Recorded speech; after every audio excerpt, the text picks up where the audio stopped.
सदगुरुदेव भगवान वेद व्यास जी को वंदना करी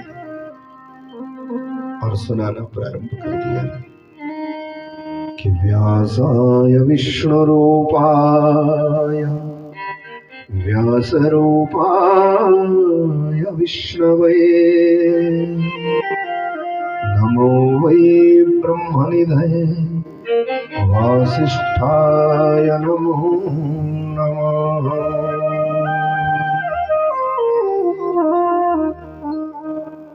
सूत जी ने सर्ग अनुसर्ग वंशानुचरितम मनमनंतराणी लीला कथा पुराण पंच लक्षणों का था। पुराण उसको कहते जिसमें 5 लक्षण है। सृष्टि कैसे बनती, सृष्टि का विनाश, ये लय कैसे होता, 2। तीसरा, संसार के श्रेष्ठ वंश कौन से हैं, 4था, भगवान की लीला कथा, और 5वें, काल विभाजन मनमनंतरों की कथा। ये 5 जिसमें हो उसको पुराण बोलते हैं। तो सृष्टि को बनने की कथा कही थी। अब भरद्वाज बाबा ने पूछा था, नरसिंह पुराण के माध्यम से हमारे को दुनिया के श्रेष्ठ वंशों के चरित्र सुनाओ ना।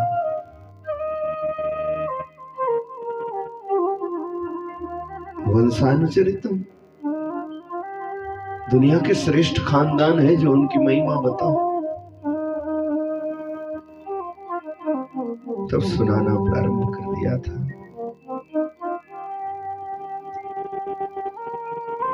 कि भरद्वाज,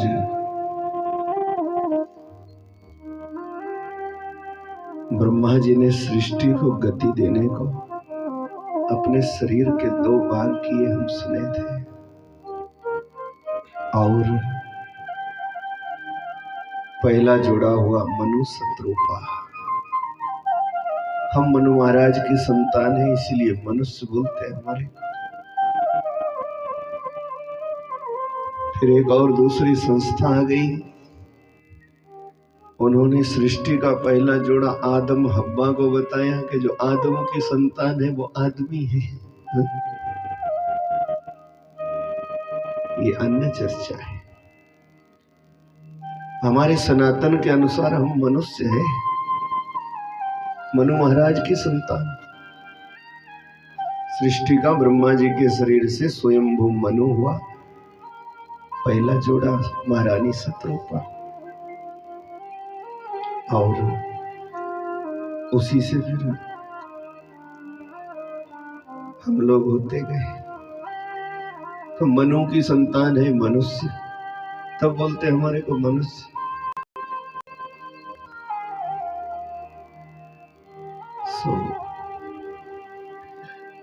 ये आदमी किसी और का दिया हुआ शब्द है।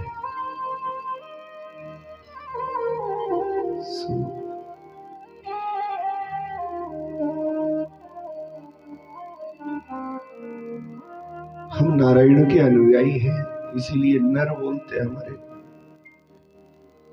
नर है, मनुष्य है। अब नर से जो अन्यत्र जाति है ना, सनातन धर्म में बनी, वो बानर है। बोलो, जो नर नहीं हो बानर।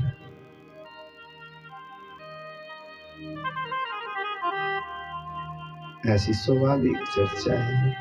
बोली नरसिंह भगवान।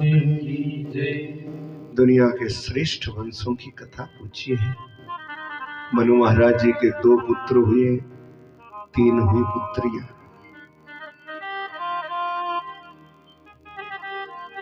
पुत्रियां थी आकुति, देवहूति और प्रसूति। पहले हमने सुना है,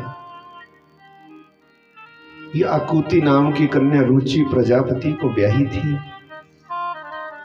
और इनके घर में स्वयं भगवान पुत्र बनकर के प्रकट हुए, जिनको यज्ञ नारायण बोलते हैं।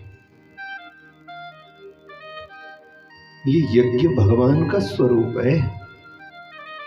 इसीलिए तो हमारे धर्म शास्त्रों में समय समय पर यज्ञ की शरण में रहने का आदेश है। इसीलिए हमारे ग्रंथों में तरह तरह के यज्ञ का वर्णन है।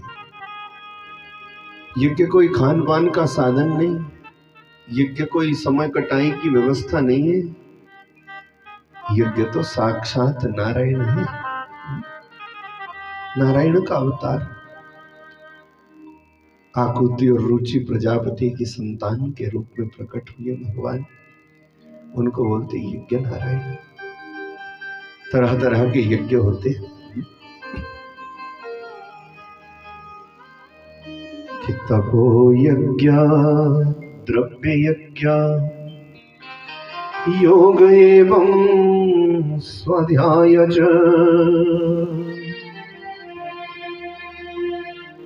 कोई तप यज्ञ है, एकांत में बैठ करके ये जीवात्मा का तार परमात्मा से जोड़ लेना, उसको तपो यज्ञ बोलते हैं। द्रव्य यज्ञ है कि अपनी कमाई का कुछ हिस्सा लेकर के उसको धर्म के हिस्से लगा देना, भगवान की कृपा पा लेना, उसको द्रव्य यज्ञ बोलते हैं। तीसरा योग एवं स्वाध्याय यज्ञ है। योगी क्रियाओं के द्वारा, तरह तरह की साधना समाधि के द्वारा या वेदों के पठन पाठन से, धर्म ग्रंथों के पठन पाठन से भगवान की था पा लेना, उसको योग एवं स्वाध्याय यज्ञ बोलते हैं। और एक होता ज्ञान महायज्ञ, जिसमें ज्ञान की प्राप्ति हो, जिसमें जीवन जीने की कला आए, उसको ज्ञान महायज्ञ बोलते हैं। यज्ञ के कितने स्वरूप बताए बता नहीं। स्वयं भगवान गीता जी में कहते, एक सात्विक यज्ञ है, एक राजस यज्ञ है, एक तामस यज्ञ है। भगवान को जिस भाव से जैसे भजोगे ना, वैसा ही फल पाओगे। तामसी क्रियाओं के द्वारा परमात्मा को पाने की चेष्टा करोगे तो वो तामस रूप में ही मिलेगा, पर उसका फल है नरक की प्राप्ति। राजसी क्रियाओं के द्वारा जिसमें ठाठ बाट बड़ा हो, जिसमें अपना धन संपत्ति ऐश्वर्य दिखा दिखा करके अपने को श्रेष्ठ मान करके जो किया जाए ना, उसको राजस यज्ञ बोलते हैं। उसका फल कुछ हद तक है। भगवान को तो केवल सात्विक यज्ञ ही प्यारा है, जिसमें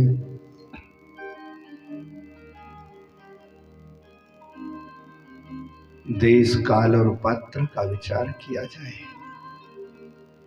कब कैसे समय में कहां किस स्थिति में, जिससे कोई जीव हिंसा ना हो, जिससे किसी वर्ग को तकलीफ ना हो, भगवान की कृपा पा ली जाए।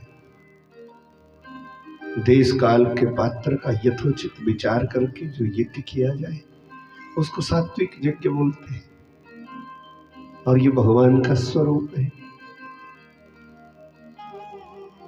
तो रुचि प्रजापति और आकुति माता की संतान हुई यज्ञ नारायण भगवान। दूसरी कन्या मनु महाराज जी की देवहूति है। ये देवहूति करदम बाबा को ब्याही थी। इनकी बहुत सुंदर कथा है। ये करदम ब्रह्मा जी के पुत्र हैं और जंगल में रहते थे, साधना करते, जटाजूट दाढ़ी निकल आई। इन्होंने अध्यात्म को पकड़ करके दो एक बात कही, ये तप का ही तो फल है।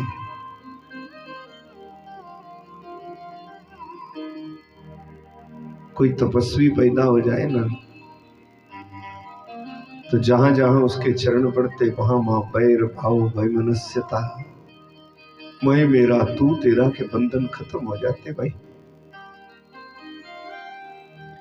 कि संत चरण जहां जहां चली जाई,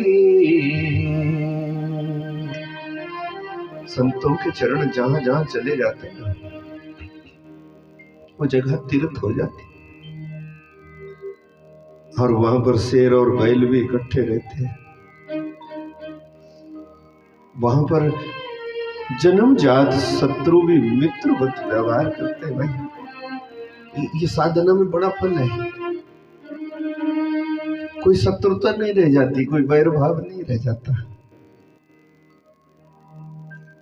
करदम बाबा की सुंदर कथा है। ये सत्संग का ही तो फल है। सुंदर पंक्तियां हैं कि सत्संग वो गंगा है, इसमें जो नहाते हैं। सत्संग वो गंगा है, इसमें जो नहाते हैं। सत्संग वो गंगा है, इसमें जो नहाते हैं। पापी से पापी भी पावन हो जाते हैं। पापी से पापी भी पावन हो जाते हैं। सत्संग वो गंगा है,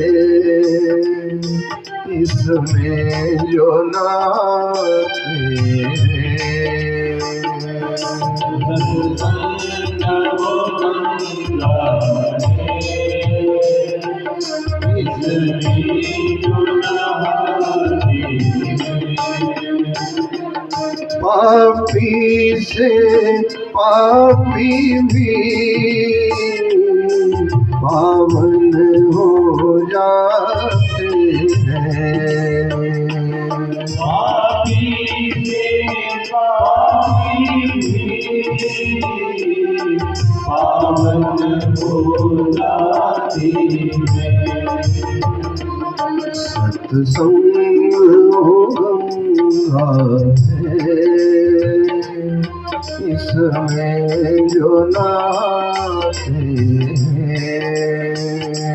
सत्संग वो गंगा है, इसमें जो नहाते हैं। सत्य सनातन धर्म की जय।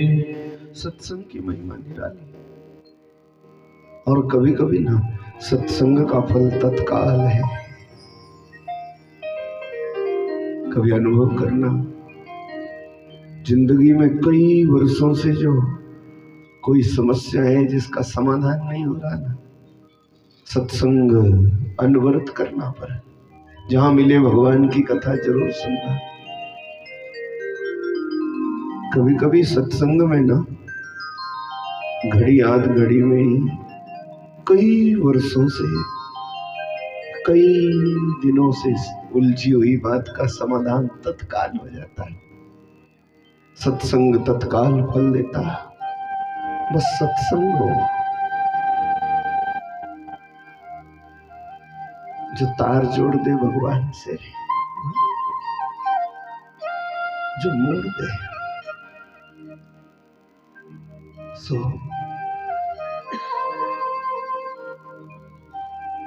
ये तपश्चर्या का ही तो फल है। करदम बाबा तप करते, जटाजूट निकल आए, ब्रह्मा जी ने सोचा ऐसे नैष्ठिक ब्रह्मचारी के द्वारा अगर संसार को गति मिलेगी ना, तो भविष्य में संस्कारी पीढ़ी पैदा होगी। ब्रह्मा जी आए थे करदम बाबा के पास, बोले ब्याह कर ले।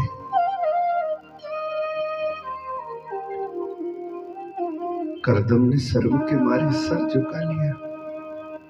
ये हमारी सनातनी परंपरा है। शर्म के मारे सर झुका लिया कि पिताजी बोल रहे ब्याह कर ले।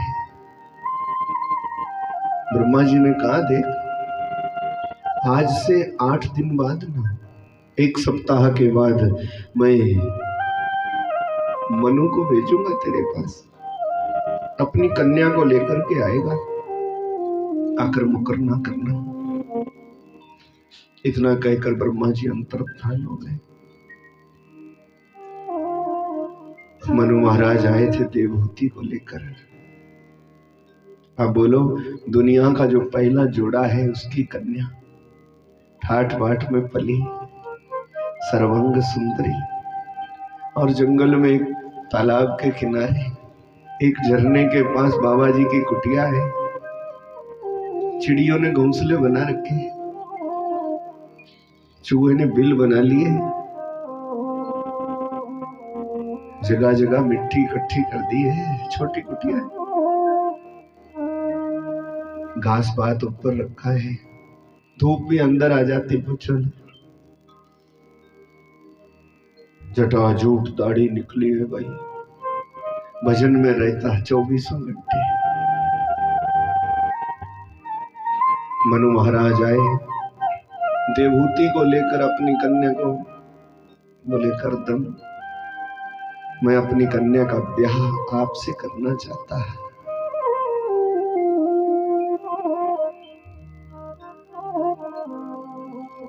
अब ब्रह्मा जी का आज्ञा थी। करदम बाबा ने कहा देखो, ब्याह तो हम कर लेंगे, ब्याह हमारे संस्कारों में सर्वश्रेष्ठ संस्कार है।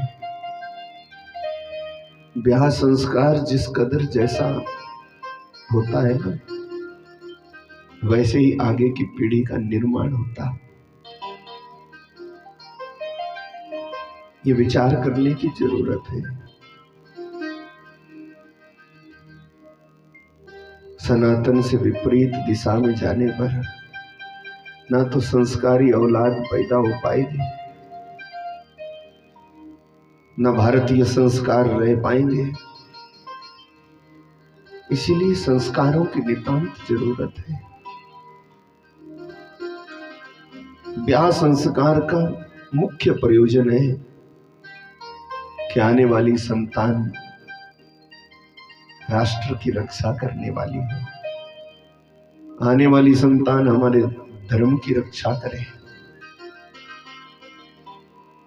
आने वाली संतान हमारे शास्त्रों की रक्षा करे। जैसे हमारे बाप दादा परदादा से चला आया, देवी देवता श्राद्ध तर्पण हवन पूजन, पिंडदान क्रिया कर्म तीर्थ यात्रा, ये सब चलता रहे। इसीलिए संस्कारी औलाद की जरूरत है।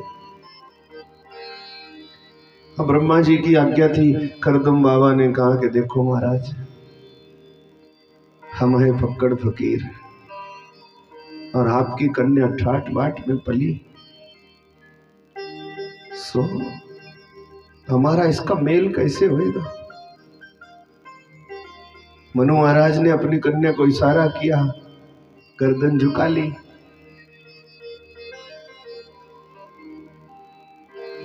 और कहा पिताजी, जो वर आपने ढूंढा है, शायद ही कोई बाप अपनी बेटी को ऐसा वर ढूंढ पाए। कैसा? बोले जिसने अपने तप के अनुभव से ना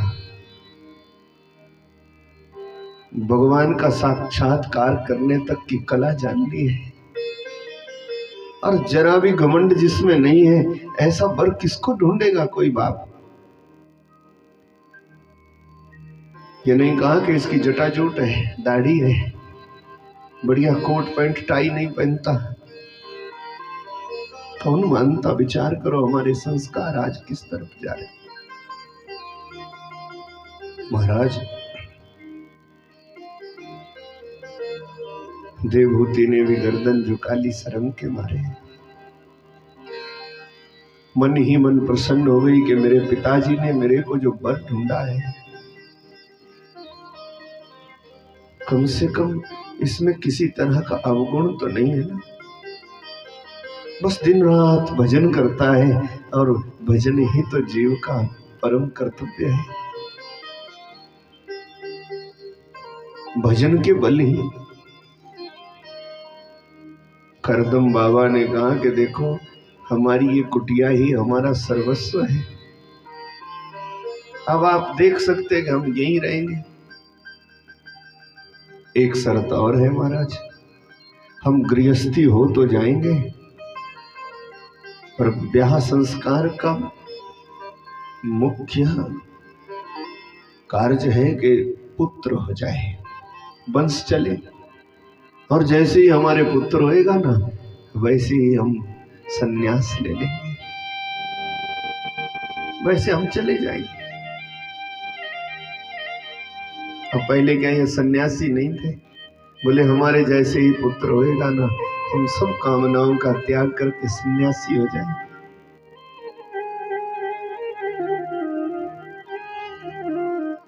मनु महाराज ने कहा तो ठीक है। करदम बाबा की कुटिया के पास देवहूति ने देखा था, चूहे ने बिल बना लिए जगह जगह। कुटिया के अंदर गई ना, करदम बाबा ने कहा कि देवी मेरा तेरा ब्याह होगा और अब ये कुटिया ही हमारा सर्वस्व है, तू देख लेना यहीं पर जिंदगी काटनी होगी। तो कुटिया के अंदर गई थी, छोटी सी खिड़की पिछली तरफ को रखी, जंगल में बड़ा झरना बह रहा, और पूछो ना अंग अंग रोमांच कर गया था देवहूति माता का जब खिड़की से देखा। बड़ा झरना बह रहा, एक तरफ को बैल पानी पी रहा, एक तरफ को शेर पानी पी रहा, एक तरफ को हिरण है, एक तरफ को खरगोश है। पूछो ना सब के सब तो ये तो अंग अंग रोमांच करने लग गया। ऐसा घरवाला मेरे को मिलेगा जिसकी इतनी बड़ी साधना है कि जिसकी कुटिया के पास शेर और बैल भी दोस्त बन करके रहते, मैं धन्य हो जाऊंगी। ऐसा आध्यात्मिक पुरुष जिसके तपोबल से देखो बैल और शेर ने भी मित्रता कर ली, सबके सब इकट्ठे रहते हैं। मैं तो धन्य हो गई, धन्य हो गई। इस कथा से हमारे को एक ही शिक्षा मिलती आज के परिवेश में। क्या शिक्षा?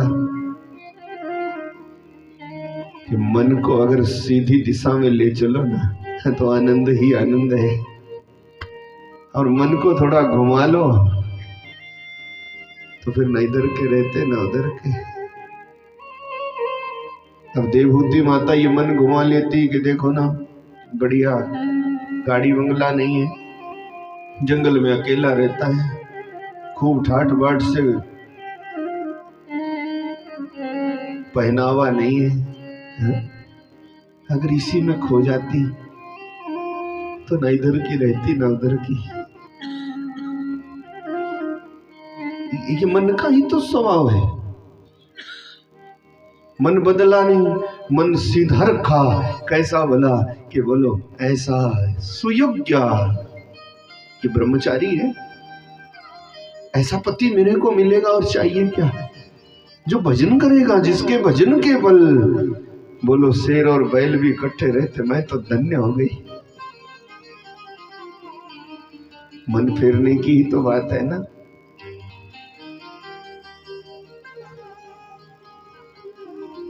महाराज ब्रह्मा जी पधारे थे, करदम देवहूति का ब्याह कर दिया, ऐसी कथा है। मनु महाराज भी चले गए तो ब्रह्मा जी भी चले गए। करदम और देवहूति जंगल में कुटिया में रहने लगे। करदम बाबा ने कहा, देवी इस ब्याह का ये कार्य पूरा करने में ना कुछ समय तो लग ही गया, और बोले हमारे भजन में थोड़ी त्रुटि आ गई, इसीलिए अगर तू चाहे तो मैं थोड़ा ध्यान धर लूं, तो मैं थोड़ा ध्यान करूं भगवान का। देवहूति ने कहा, बहुत बढ़िया है स्वामी, आप भगवान का भजन करो ना, मैं आपकी सेवा परिचर्या करूंगी। लो जी, ब्याह के बाद करदम बाबा की लग गई एकदम समाधि। बोले नारायण भगवान की। कैसा सुंदर चरित्र है हमारे सनातन का, ये सीख है हमारे को। ब्याह केवल भोग विलास की सामग्री नहीं है, ब्याह केवल ठाट बाट का काम नहीं है। ब्याह का मतलब तो ये है कि जब एक से हम दो हो जाए तो भजन भी दुगना हो जाए, तो भजन भी दो गुना हो जाए। और अगर ऐसा नहीं हुआ तो फिर वो गृहस्थी नरक हो जाती भाई, कि डबल भजन हो जाना चाहिए। पहले 1 घंटा अगर पूजा पाठ करते थे तो ब्याह के तुरंत बाद ये 2 घंटे शुरू कर देना चाहिए। ये इस कथा से हमारे को शिक्षा है। ब्याह केवल घूमना फिरना, खाना पीना, रहना सहना, ये कार्य नहीं है महाराज। करदम बाबा की लग गई समाधि। माता रोज चौका चुल्ला करती, रोज भोग प्रसादी तैयार रखती कि अब समाधि खुले, समाधि खुले। समय निकलता गया और कथा कहती है 30 वर्ष बीत गए। बोले नारायण भगवान की जय। 30 वर्षों तक करदम बाबा की समाधि लग गई। कैसी विचित्र कथा है।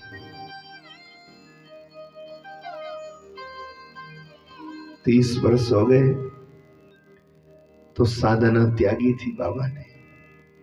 तब तक देवहूति माता के चेहरे पर जुर्रियां पड़ गई, बूढ़ी हो गई, तब तक कमजोर हो गई। करदम बाबा जब समाधि से उठे तो उनको ये भी ध्यान नहीं रहा कि मेरा ब्याह हुआ था। देवहूति को देख करके अचंभे में पड़ गए। बोले देवी कौन है आप इतनी सेवा हिफाजत यहां कर रही, आप धन्य हैं देवी। देवहूति माता ने सोचा, मन घुमाने की तो बात है। देवहूति माता ने सोचा कि देखो कैसा घरवाला मिला, भगवान के तुल्य। सांसारिक इच्छा से कोई लेना देना ही नहीं, भगवान के भजन में 24 घंटा। और कितना पक्का ध्यान है मेरे घरवाले का कि बोलो ये भी इसको भूल गया कि मेरा ब्याह हुआ था। मैं तो धन्य हो गई, धन्य हो गई। मन बदलने की बात है ना महाराज।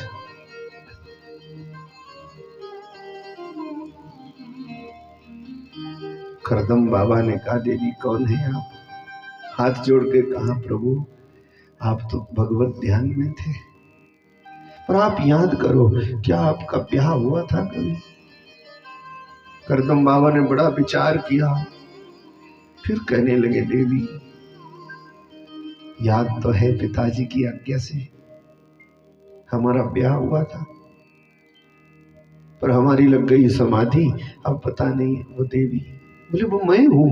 ओह तू धन्य है देवी, तू धन्य है, तू तो आदर्श है संसार के लिए कि पति 30 वर्ष समाधि में रहा और ये अनवरत सेवा हिफाजत करती गई। यही तो भारतीय नारी का चरित्र है महाराज। तब 30 वर्ष बाद इनका गृहस्थ जीवन प्रारंभ हुआ था। ऐसी माया ठाकुर जी ने दिखाई वादा किया था ना कि पुत्र होगा तो मैं सन्यासी हो जाऊंगा। 30 वर्ष ब्याह के हुए तो देवहूति माता को गर्भ रहा और सूत जी कहते भरद्वाज भगवान ने ऐसी लीला दिखाई ना, वादा तो ये किया था कि जब पुत्र होएगा तब मैं चला जाऊंगा सन्यास लेकर के, पर भगवान ने कैसी माया दिखाई, पुत्र नहीं हुआ, गर्भ से कन्या हो गई। बोली नारायण भगवान, गर्भ से कन्या का जन्म हुआ। करदम बाबा ने सोचा ये तो जिम्मेदारी हो गई, चलो दूसरे गर्भ से पुत्र आएगा, वो संभाल लेगा, वो करेगा ब्याह इसका, मैं निकल जाऊंगा। दूसरी फिर कन्या हो गई। ऐसी परीक्षा भगवान ने करी कि एक एक करके करदम बाबा के घर में 9 कन्या हो गई। जब तक छोटी ही छोटी पैदा हुई ना, तब तक बड़ी ब्याह के योग्य हो गई। सूत जी ने करदम बाबा की 9 कन्याओं का व्याख्यान किया नरसिंह पुराण में। सबसे बड़ी जो कन्या है कला नाम की, वो मरीचि नाम के महात्मा को ब्याह दी। दूसरी कोई और नहीं, जगत प्रसिद्ध है जो अनुसुईया, अत्रि बाबा को ब्याह दी चित्रकूट में। ये वही अनुसुईया है जिसने ब्रह्मा विष्णु शंकर 6-6 महीने के बच्चे बना दिए। तो सुना है ना आपने, नारी का सबसे बड़ा धर्म है उसका पातिव्रत्य। देवी देवता भी घबराते हैं। सूत जी महाराज ऐसे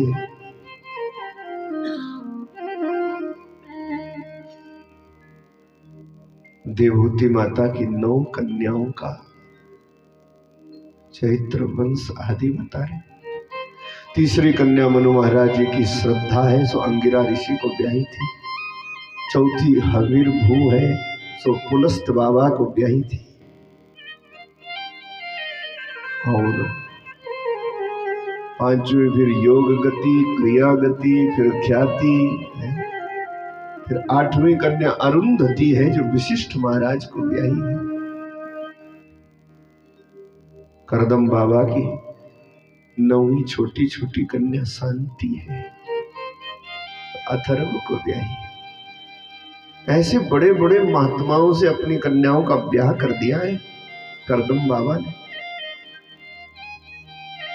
सन्यास नहीं ले पाए,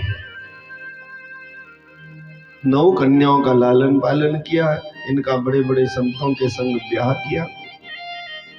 और फिर भगवान प्रसन्न हो गए। 10वां गर्भ रहा था देवहूति माता के, तो इस गर्भ में स्वयं एक अंश से प्रकट हुए थे भगवान।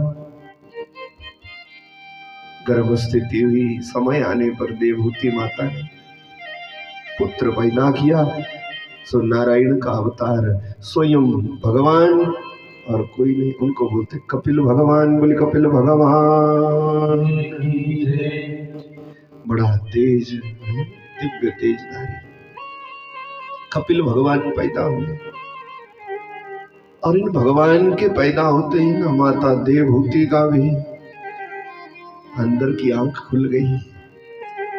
लगता कि और कोई नहीं, मेरे घर में स्वयं परमात्मा आ गए। और जैसे ही ये पुत्र हुआ ना, करदम बाबा ने अपना झोला कमंडलू उठाया और सन्यासी हो गए, चले गए जी। सब कामनाओं का त्याग ही सन्यास है। अपने वैष्णवी भाव में तो अपना घर बार गांव नगर छोड़ना सन्यास नहीं कि काम्यनां कर्मणान्यासं सन्यासं कवयो विदुः। विद्वानों ने सन्यास कहा है कि संसार में सनातन धर्म को निभाते हुए हर धार्मिक कृत्य करते करते कामनाम कर्मणा न्यासम, कामनाओं का न्यास कर दे, कामनाओं का त्याग कर दे, बस वही सन्यास है भाई। कोई कामना न रह जाए। करदम बाबा चले गए थे, देवहूति माता के अंदर की आंख खुल गई कि ये पुत्र कोई साधारण नहीं है। अभी 4 ही वर्ष के थे कपिल भगवान। सूत जी कहते भरद्वाज है, सुंदर सिंहासन बनाया था माता ने, हर छोटा बच्चा कपिल को बिठाया उस सिंहासन पर। गंगा जल ले आई तो चरण धुलाने लगी, आंखों से झरझर आंसू बह रहे। कपिल बाबा ने कहा, माता ये क्या करती हो, उल्टी गंगा मारे, तेरे चरण धुलाना मेरा कार्य है, मेरे चरण धुलाना तेरा काम नहीं, उल्टी गंगा है, उल्टी गंगा अच्छी नहीं है। देवहूति माता ने कहा, मैं समझ गई, मेरी परीक्षा लेने को आप आए हैं।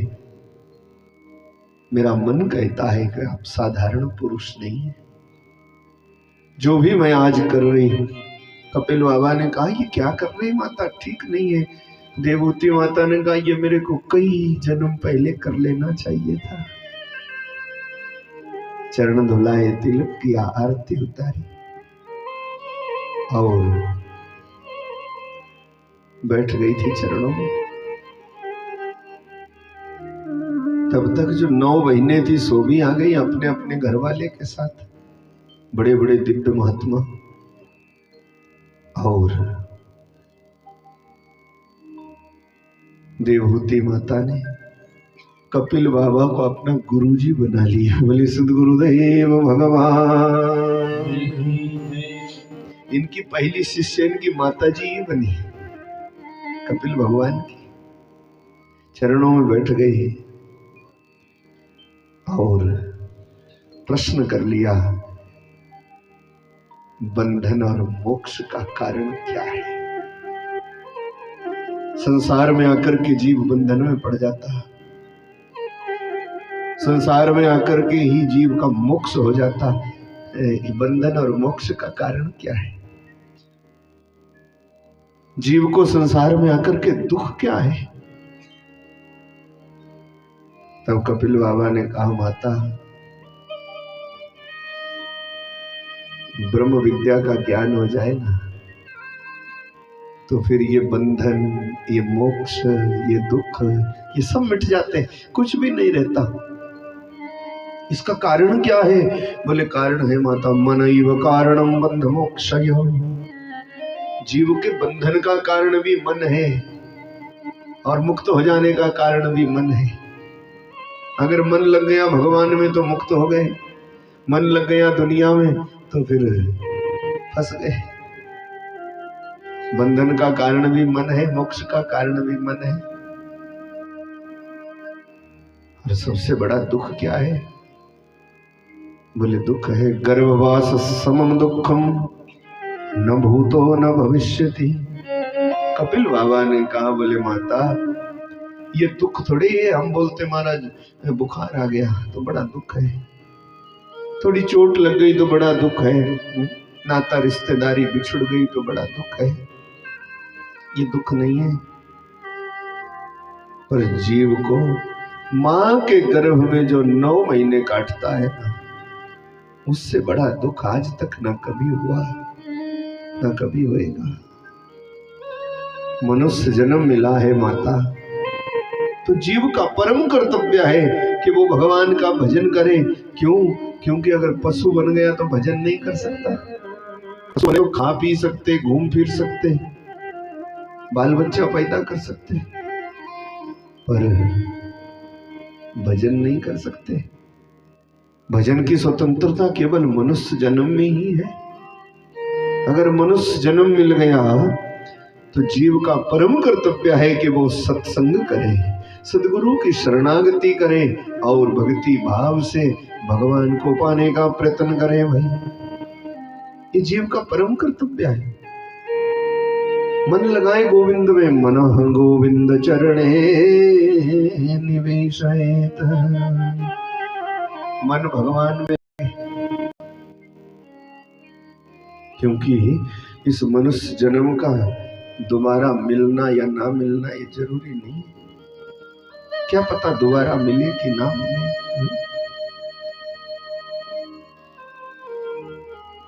सो मनुष्य को चाहिए, अगर मुक्त हो जाना है तो मन को भगवान में लगाए। संसार में भटका हुआ मन बंधन का कारण बन जाता माता। ऐसी सुंदर कथा सुनाई है। और मां का अंदर की आंख खुली, अंदर की चेतना जागृत हुई, पूछो ना। सब बहनें भी बैठी थी, उनका भी उतना ही मन लगा जितना लगा, पर देवहूति माता का जो तार परमात्मा से जुड़ गया ना, देवहूति माता पहले अंग अंग रोमांच करने लगा, फिर धीरे धीरे आंखों से आंसुओं की धारा बह चली। प्रेम की 10 अवस्था होती है।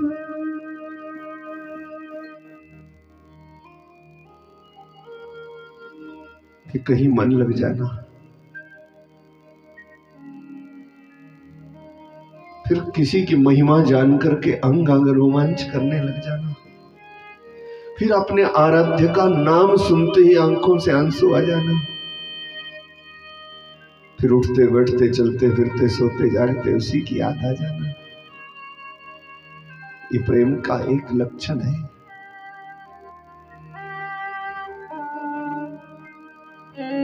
प्रेम की 10 अवस्थाएं होती हैं।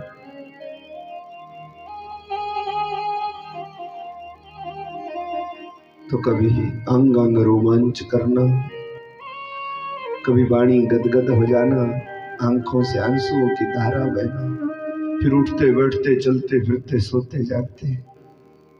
सुना है ना आपने कि जागृत की अवस्था में सन्मुख ही रहो प्यारे, सो जाऊं तो सपनों में घनश्याम तुम्हें देखूं।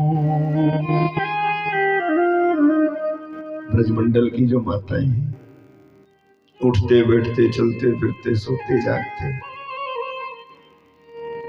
हर एक कार्य करते करते जिनकी याद में कन्हैया बसे रहते, बस वो प्रेम की चौथी अवस्था है। 5वीं अवस्था जब सोते सोते भी सपने में बोलते ना कई लोग, तो प्रेम जो पक्का हो जाए तो जो धारणा जागते जागते वही सोते सोते होती जाए। कई लोगों को ऐसी आदत भी होती है। हाँ, पहले अपनाते थे बुजुर्ग लोग ऐसी टेक्निक कि सोते सोते जो कुछ भी बोलता वो सच बोलता है सपने में। ये प्रेम की एक अवस्था है। 10 अवस्था होती प्रेम की, और 10वीं अवस्था तक अगर जीव पहुंच जाए ना तो फिर वो जल रूप हो जाता। बोला कभी कभी आप अनुभव करना, जिंदगी में कोई इतनी खुशी आ जाए, इतनी खुशी आ जाए ना, तो हम चाहते तो हैं कि दौड़ करके उधर पहुंच जाए, पर टांग चलती नहीं है। कभी देखा कभी कि जहां पर हमारे को भरपूर आनंद मिल जाए, फिर हमारे को पता लगेगा कि वो काम सड़क में हो रहा और हम दौड़ना चाहेंगे पर दौड़ नहीं सकते, टांगे थर थर आ जाती। ये प्रेम की एक अवस्था है। ऐसे प्रेम की 10वीं अवस्था को जब जीव पार कर जाता ना, जल रूप हो जाता। ऐसा तार जुड़ा था परमात्मा से, देवहूति माता कपिल बाबा के सामने सामने 10वीं अवस्था को पा गई प्रेम की, और वही सिद्धिदा नाम की नदी बन गई जो आज भी बहती रहती है। नदी बन गई। परिक्रमा करी थी कपिल बाबा ने, जल लिया, सिर पर धारण किया और सीधे चले गए गंगा सागर, समाधि लगा ली। कपिल बाबा आज भी मकर संक्रांति को मेला होता है माघ के महीने में।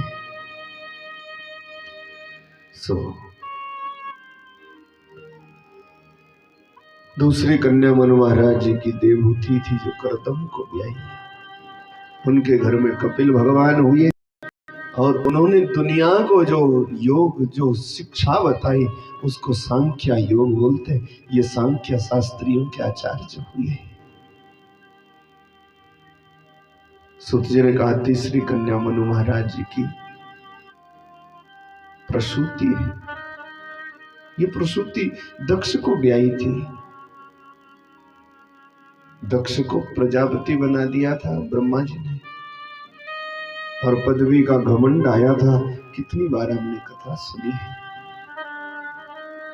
शंकर का ही अपमान कर बैठा कि घोरासु प्रेतावासेषु भूत प्रेत गणैरावृतः। ये भूत प्रेत गणों के बीच में रहता है। इसकी अकल भी भूत प्रेत जैसी है। हमारे को प्रणाम नहीं करता। एक हमारा जवाई है,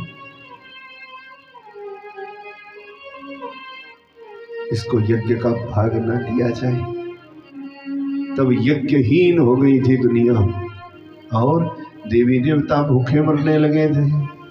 आपको बताएं, देवी देवता अगर रहेंगे तो संसार रहेगा, क्योंकि देवाधीनम जगत सर्वम, पूरा संसार देवताओं के अधीन है।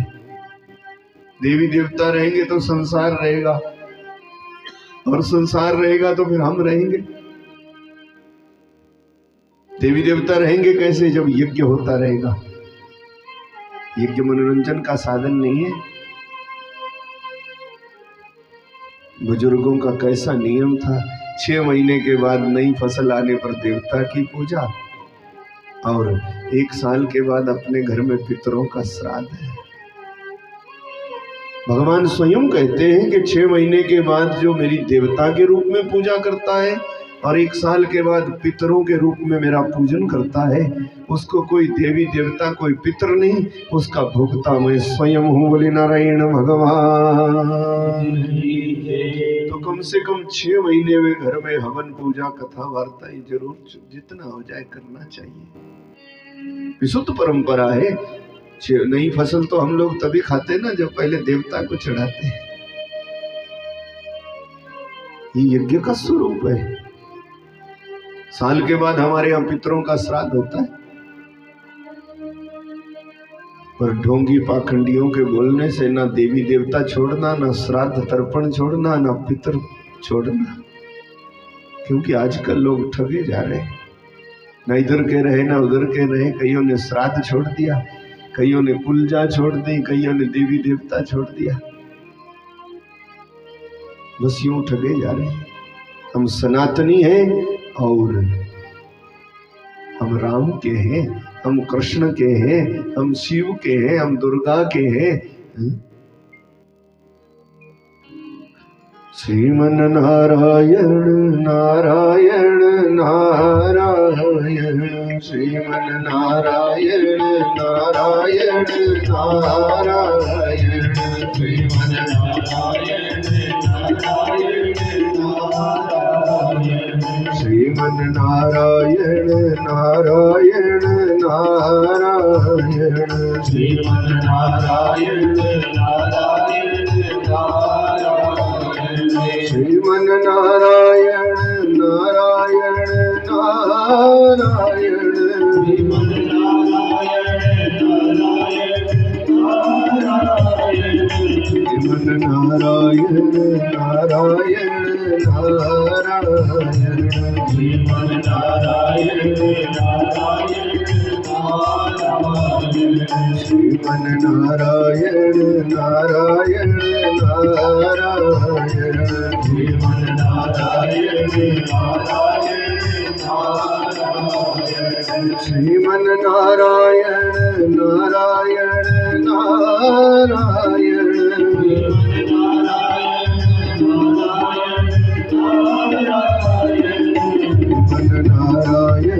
नारायण श्रीमन नारायण श्रीमन नारायण नारायण नारायण श्रीमन नारायण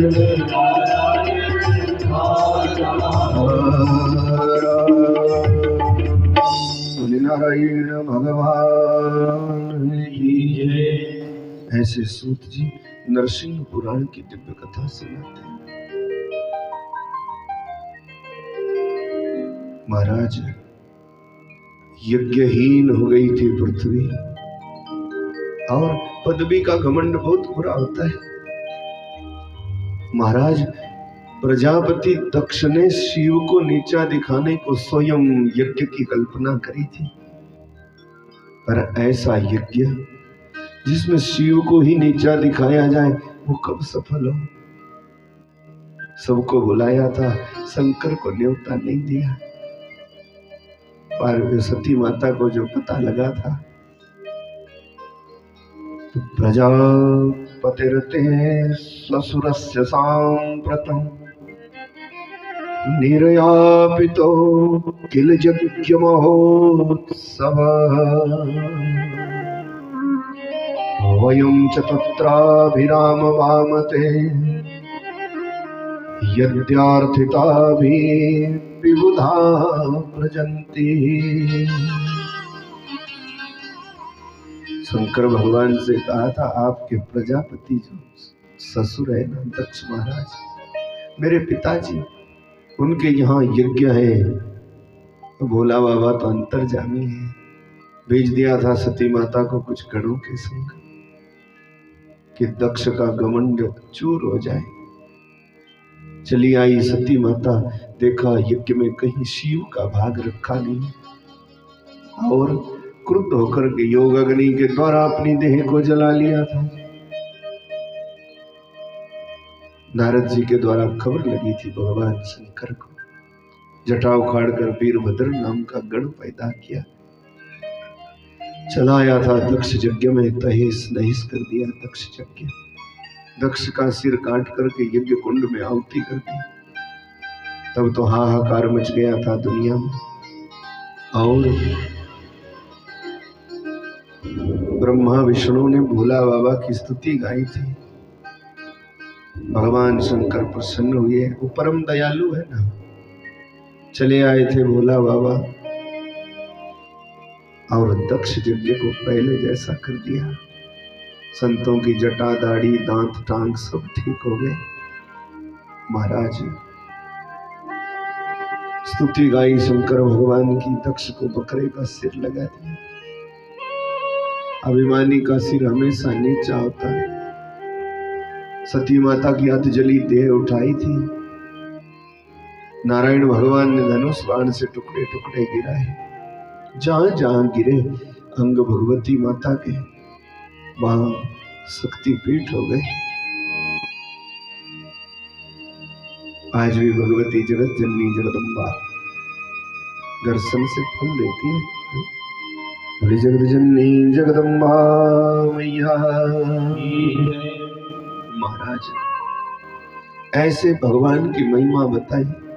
वही सती माता अगले जन्म में हिमांचल महाराज की कन्या बनी पार्वती, और हिमांचल को अमर कर दिया है। ये हिमांचल शिव जी का ससुराल है, पहले भी आपको सुनाया।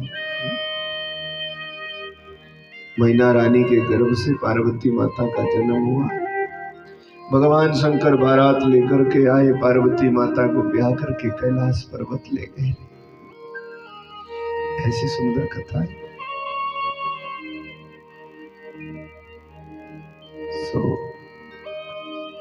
सब कथा सुनाई, और कैलाश के सुरम्य शिखर पर बैठा बैठा भोला बाबा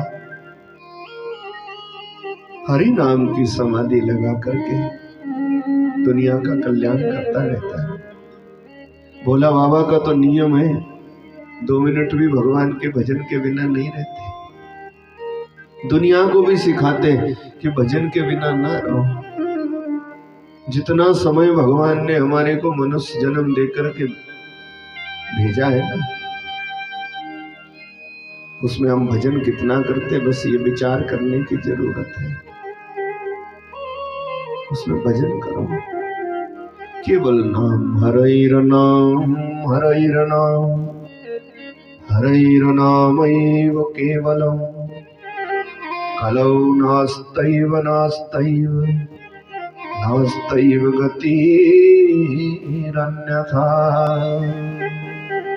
सूत जी ने कहा, ऋषियों कलयुग में हरि नाम में गति होगी। जितना कोई नाम जपेगा, इसीलिए उठते बैठते चलते फिरते सोते जागते प्रसिद्ध पंक्तियां है ना, कि आते भी राम बोलो, जाते भी राम बोलो, सुबह और शाम बोलो राम राम राम। आते भी राम बोलो, जाते भी राम बोलो, सुबह और शाम बोलो राम राम राम। आते भी राम बोलो, जाते भी राम बोलो, सुबह और शाम बोलो राम राम राम। आते भी राम बोलो, जाते भी राम बोलो, सुबह और शाम बोलो राम राम राम। आते भी राम बोलो, जाते भी राम बोलो, सुबह और शाम बोलो राम राम राम।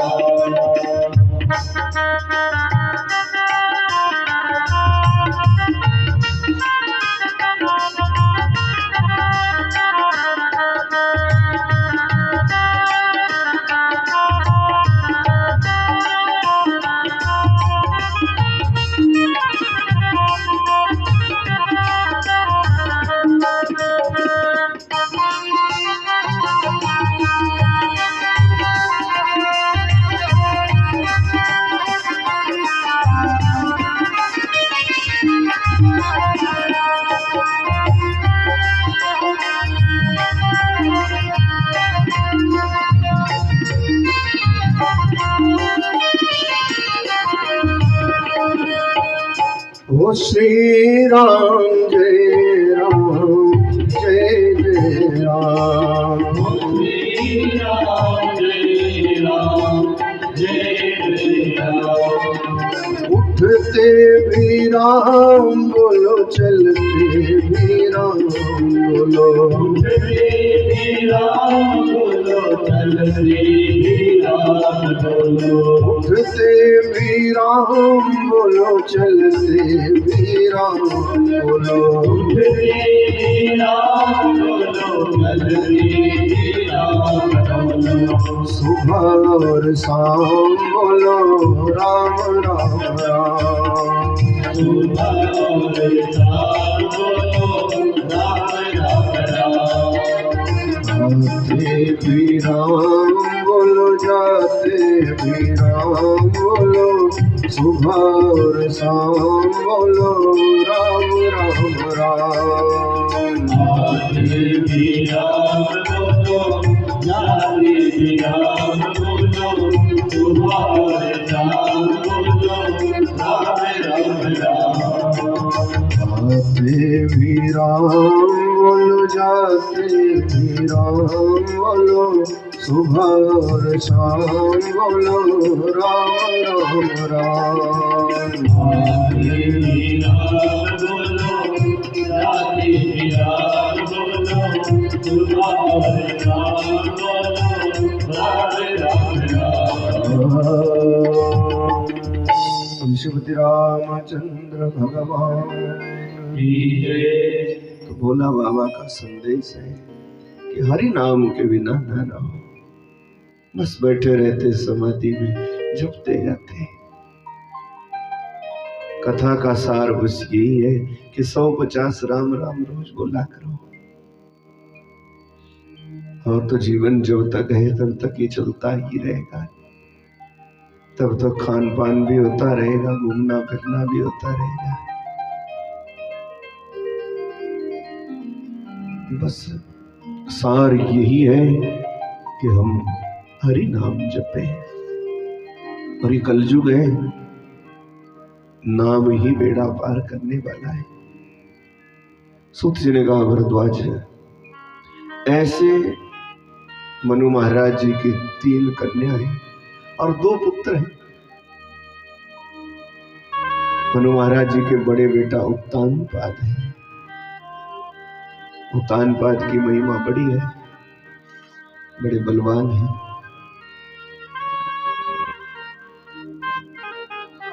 और सुनो, इनकी कथा तो तब जरा सब जगह पक्की बैठ गई कब? जब इनके घर में ध्रुव पैदा हुआ है। सीधा सा मतलब है, किसी खानदान में भजन करने वाला एक बालक पैदा हो जाए ना, वो खानदान अजर अमर हो जाता है। महाराज उत्तानपाद मनु महाराज जी के पुत्र हैं, सम्राट हैं। और इनकी भार्या सुनीति है। सुनीति कि जिसकी नीति अच्छी है।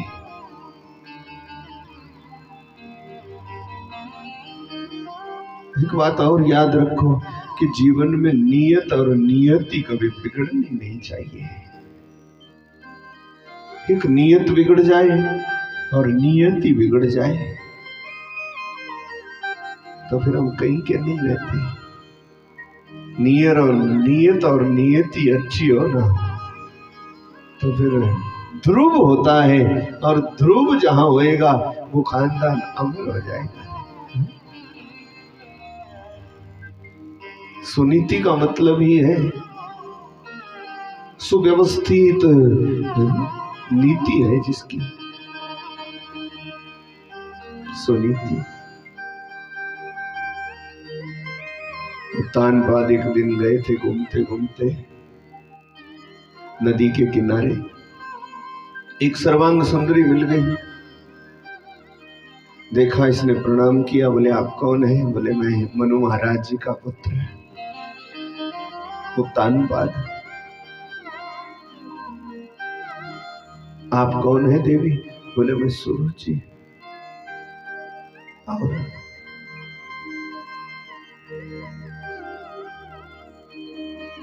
यहां क्या कर रही? आप ही का इंतजार कर रही थी, आपसे ब्याह करना चाहती। तो सुरुचि जिसको केवल अपनी इच्छा तक ही जीवन है, बस कि मेरी इच्छा पूरी हो जाए और किसी से क्या लेना देना, जो मैं चाहूं सो पक्का हो जाए।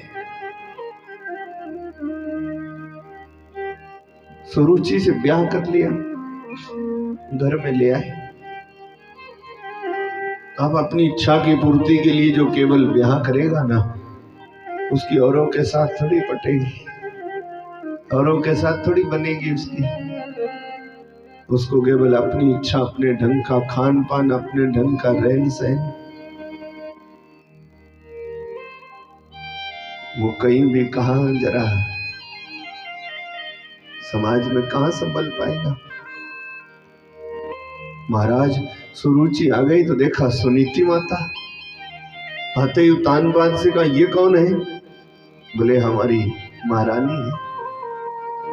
हो, पहले क्या पता था ये है तो मैं नहीं रहूंगी। उत्तानपाद संकट में पड़ गए, ब्याह करके भी लाई, रहेगी नहीं। फिर कहने लगे तू कैसे रहना है?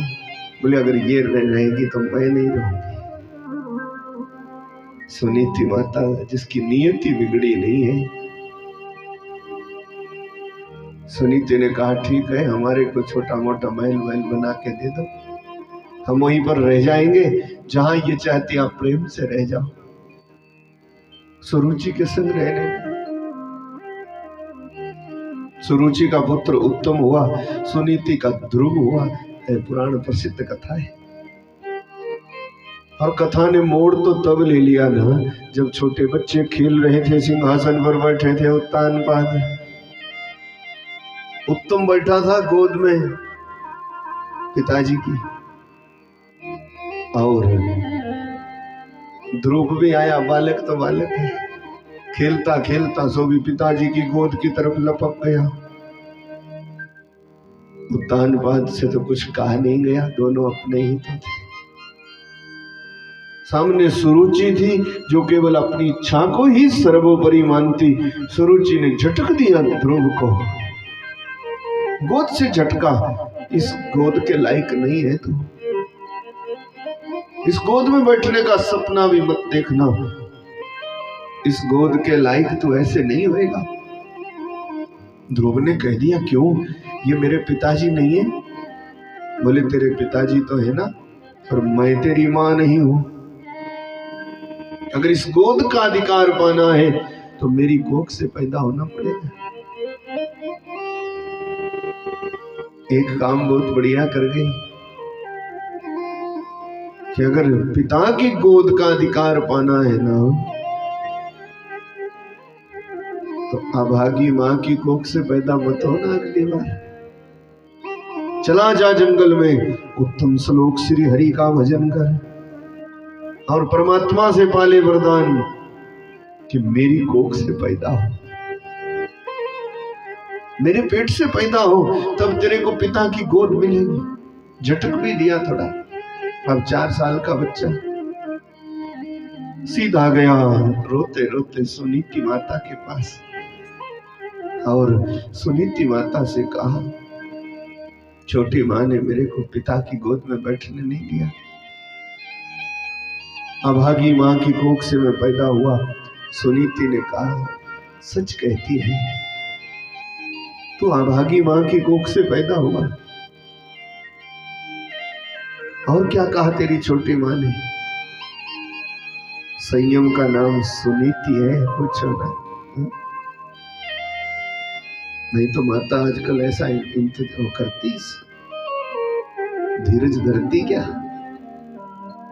सुनीति माता ने कहा और क्या कहा तेरी माँ ने, छोटी माँ ने? बोले छोटी माँ ने कहा है चला जा उत्तम श्लोक हरि का भजन कर, और मेरी कोख से पैदा हो तब पिता की गोद मिलेगी।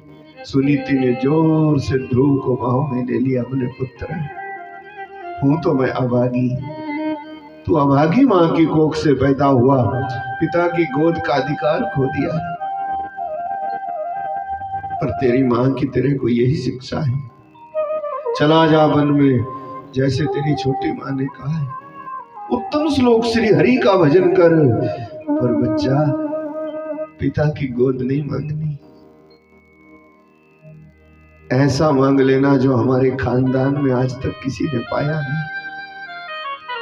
तू भजन कर, और भगवान अगर कृपा कर दे, प्रभु अगर आ जाए ना, तो पिता की गोद नहीं मांगना, परम पिता की गोद मांग लेना। बोले नारायण भगवान, परम पिता की गोद मांगना कि जो एक बार मिल जाए ना, दोबारा छूटती नहीं है।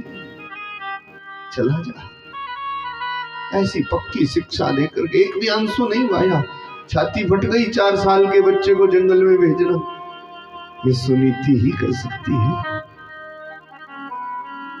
ये सनातन है हमारा।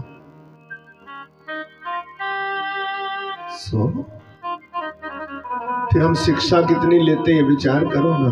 धर्म के रास्ते हम कौन चाहेगा अपने छोटे बच्चे को? यहाँ छोटे बच्चों को आजकल लोग गुरुकुल में जाने से कतराते हैं। एक जगह तो माताएं कह रही थी कि वहां पर मुंडन कर देते हैं, चोटी रख देते हैं। क्या करेंगे उधर जाके? उनको मुंडन चोटी से तकलीफ है।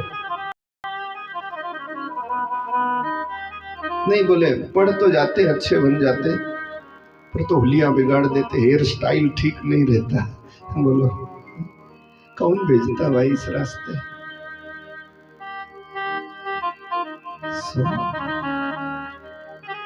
सुनीति ने कहा चला जा, पिता की नहीं परम पिता की गोद मांग लेना। ध्रुव निकल गया था घर से, पक्की लगन और आस विश्वास लगन पक्की हो ना तो फिर रास्ते अपने आप खुलते जाते, ध्यान रखना। हम घर में बैठे बैठे ही सोचते रहते कि ये भी रास्ता ठीक नहीं है, ये काम भी ठीक नहीं है, वो काम भी ठीक नहीं है, करते डखा नहीं है, तो बोलो फिर होगा कैसे काम? लगन पक्की हो तो रास्ते अपने आप बनते जाते। ध्रुव की कथा हमारे को यही सिखाती। 4 साल का बालक है ध्रुव, निकल पड़ा था घर से और फिर अपने आप काम बनता जाता। कुछ शुरुआत तो करो। शुरुआत में कठिनता जरूर आती है, कोई ऐसा कार्य नहीं है जो शुरू में ही आनंद दे देता है। कोई भी काम शुरू में परेशानी तो जरूर है। सागर मंथन की कथा यही सिखाती है हमारे को कि पहले जहर निकलता है और इस जहर से जूझना आ गया ना, इन परेशानियों से, इन कलह कलेश, इन संकट पीड़ाओं से निपटना अगर आ गया ना तो बाद में आनंद ही आनंद है। कुछ बस यही संसार का स्वभाव है। ध्रुव निकला था घर से और चलते चलते लगन तो पक्की थी। सदगुरु के बिना कल्याण नहीं है,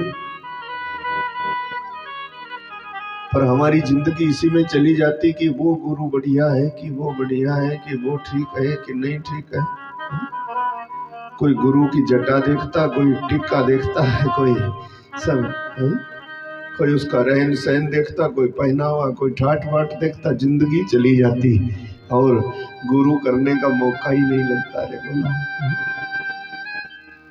लगन पक्की कर लो, फिर ढूंढना नहीं पड़ता। सदगुरु स्वयं चल करके भगवान के तुल्य होते ही स्वयं आ जाते हैं। ध्रुव जा रहे थे मजे से, देवी देवताओं को चिंता हुई छोटा बच्चा जाएगा जंगल में, सिंह व्याघ्र खा जाएंगे, बड़े बड़े हिंसक जानवर हैं। नारद जी को दया लगी थी, लागी दया कोमल चित संता, संतों का हृदय कोमल होता। नारद जी आ गए थे रास्ते में, नारद जी को देखा, बोले तंबूरा लेकर के बाबा फटा पुराना कपड़ा पहन करके सामने खड़ा है, नारायण नारायण नारायण नारायण। ध्रुव से कहा कहाँ जा रहे?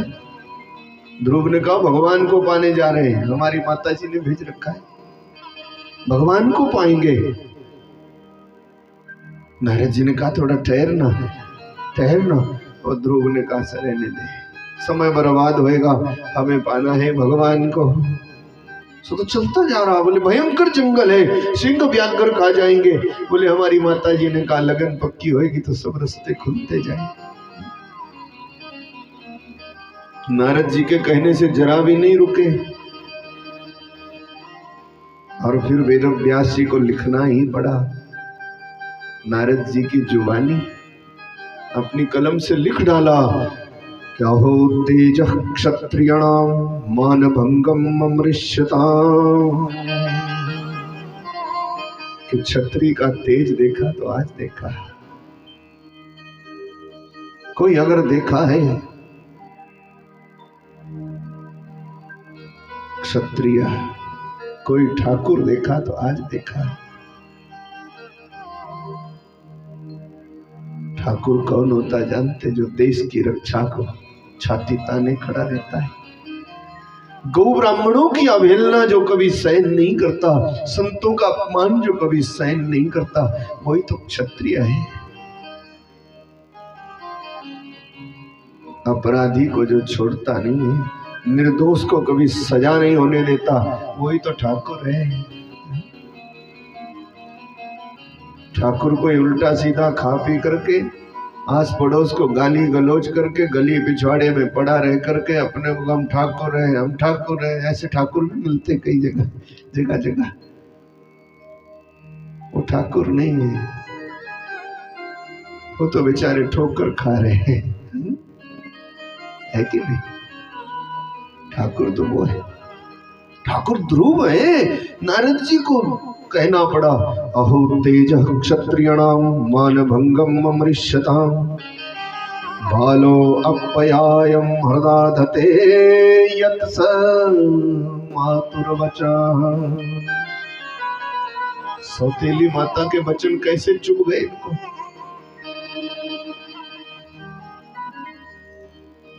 नारद जी ने कहा, सुन, वन में जाएगा, भयंकर शेर होगा, जानवर खा जाएगा, कोई परवाह नहीं, मैं भगवान को पाऊंगा, बड़ी पदवी पाऊंगा, मांगूंगा। नारद जी ने कहा, भगवान आ जाएंगे, पहचानेगा क्या? बिल्कुल पहचानूंगा, जब भगवान आएंगे तो पता लगेगा भगवान है। नारद जी ने कहा, सुन, वो भगवान तेरे मेरे जैसा नहीं होता। कैसा होता है? अब एक बात और रखो, अगर नारद जी बोल देते ना कि वो मैला कुचैला होता तो भगवान को मैला कुचैला बनना पड़ेगा। क्यों? क्योंकि संत की बात परमात्मा कभी नहीं टालता है, बस वो संत हो जाए तो। प्रेम जब अनंत हो गया, रोम रोम संत हो गया।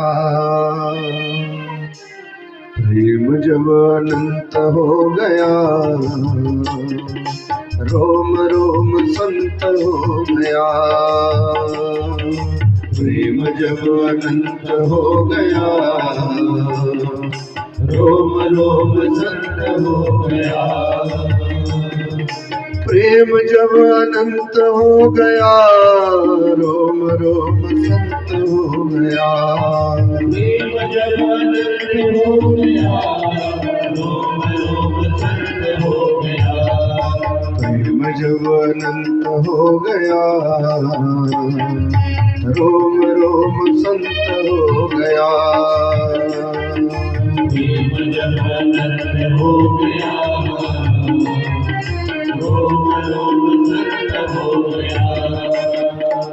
उठते बैठते चलते फिरते सोते जानते, याद में बस केवल परमात्मा बसा है, वही तो संत है। बोले सत्य सनातन धर्म की, वही तो संत है। नारद जी की बात अब कब टालते भगवान? संत की बात परमात्मा नहीं टालते। नारद जी ने कहा, मेरे तेरे जैसा नहीं होता भगवान। कैसा होता? बोले सशंख चक्रम सकिरीट कुंडलम पीत वस्त्रम सरसीरुक्षणम सहार वक्षस्थल कौस्तुभश्रियम। चार भुजा होगी, पीला कपड़ा पहना होगा, शंख चक्र गदा पद्म धारण किया होगा। ध्रुव ने कहा, बस अब तू जा, अब चार बाजू वाला आएगा ना, शंख चक्र गदा पद्म धारण किया होगा तो समझ जाएंगे अपन के भगवान है, चला जा। नारद जी ने सोचा, अजीब है, 4 साल का और लगन इतनी, क्या संस्कार भरती है इसकी माता ने। नारद जी ने कहा, सुन, वो ऐसे नहीं मिलता। कैसे मिलता है? यूं नहीं मिलता, मंत्र पढ़ना पड़ता है। मंत्र आता है उसको बुलाने का? ध्रुव ने कहा, मंत्र तो आता नहीं। नारद जी ने कान में मंत्र दे दिया, नमो भगवते तुभ्यं वासुदेवाय च धीमहि प्रद्युम्नाय अनिरुद्धाय नमः संकर्षणाय ते। ये वासुदेव गायत्री है। वासुदेव गायत्री 32 अक्षरों का मंत्र है। नमो भगवते तुभ्यं वासुदेवाय च धीमहि प्रद्युम्नाय अनिरुद्धाय नमः संकर्षणाय च। कह दिया, बस ये पढ़ता जा। ध्रुव को वासुदेव गायत्री का पाठ पढ़ा दिया। भगवान को पाने में बहुत सहायता करता है ये। इसी 32 अक्षरी वासुदेव गायत्री से निकला है द्वादशाक्षर महामंत्र। ओम नमो भगवते वासुदेवाय। जपा करो शाम सवेरे, ठाकुर की कृपा होती है। नरसिंह भगवान दया करता है। पूछो महाराज, नारद जी को कान में दे दिया मंत्र।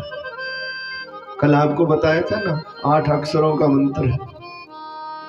ओम नमो नारायणाय, ओम नमो नारायणाय। भगवान को प्रसन्न करने के लिए 12 अक्षरों का मंत्र, ओम नमो भगवते वासुदेवाय। ये नरसिंह पुराण में जो जो लिखा सो आपको सुना रहे। अपने अपने हिसाब से सब विद्वान सुनाते, कोई कैसे कोई कैसे, पर आपकी समझ में आए, बस मेरा इतना ही प्रयोजन है।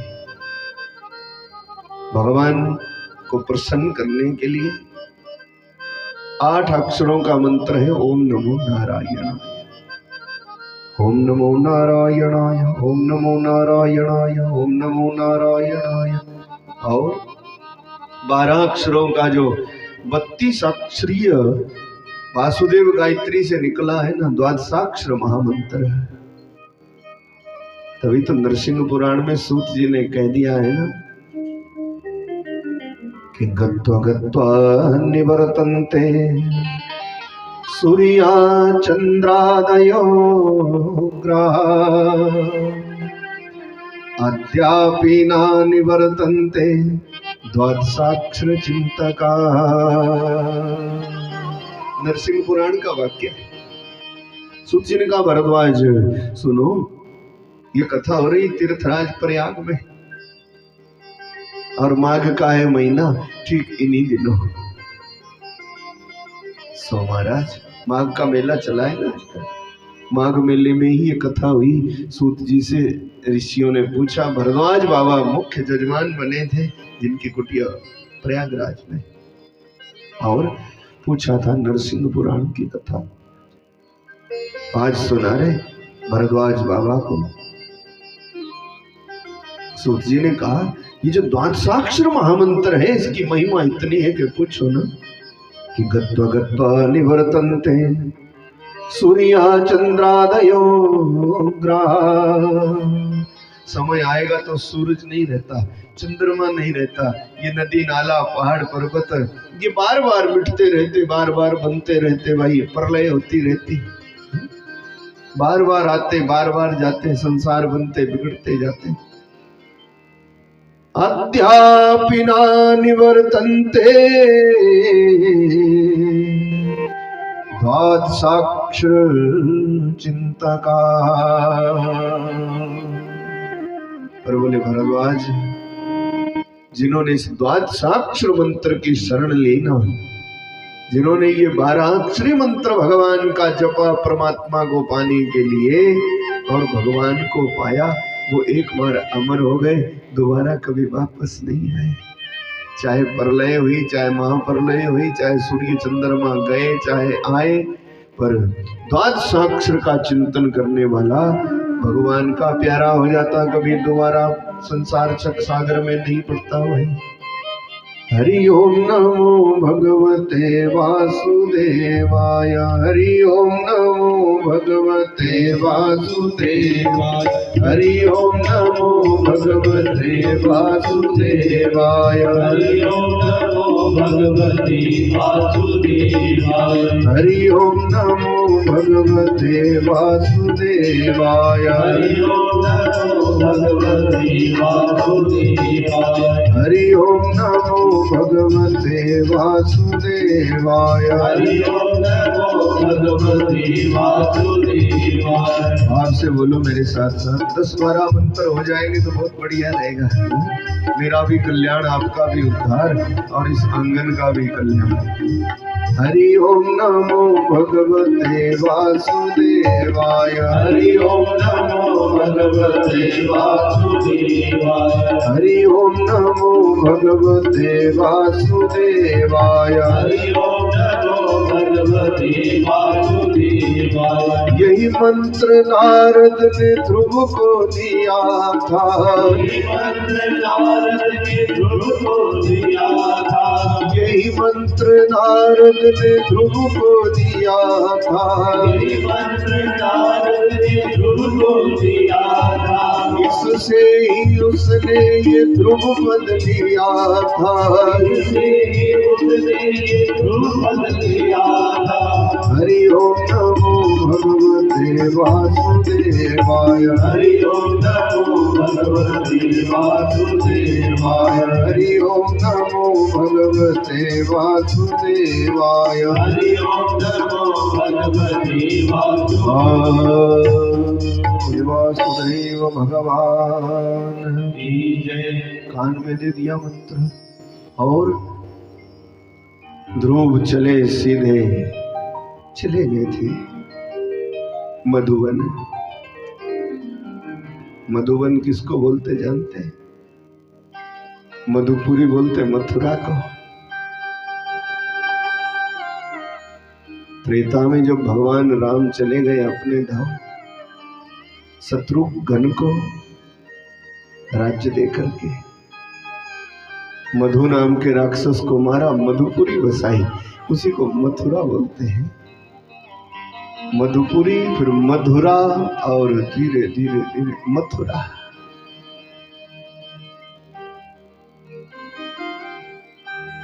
सो